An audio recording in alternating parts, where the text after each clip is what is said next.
কি বলবেন?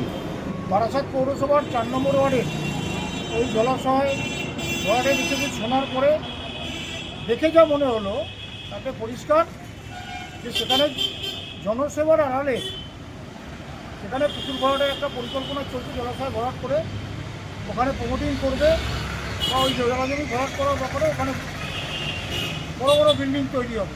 যেভাবে সারা পশ্চিমবঙ্গ জুড়ে জলাজমি এরা ভরাট করে সমস্ত জলা জায়গায় এই একই জিনিস করেছে।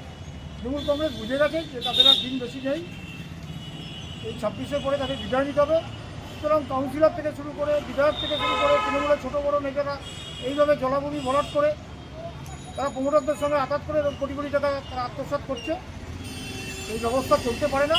আগামী দিনে নিরসন হবে, শিগগিরই এদের বিদায় হবে এবং বিদায় হওয়ার পরে ভারতীয় জনতা পার্টির সরকার বা ভারতীয় জনতা পার্টি বারাসাত পৌরসভা যখন সরকার গঠন করবে এই সমস্ত বিষয় প্রয়োজনীয় পদক্ষেপ নেবে বলে আমরা জনগণের কাছে অঙ্গীকার করলাম।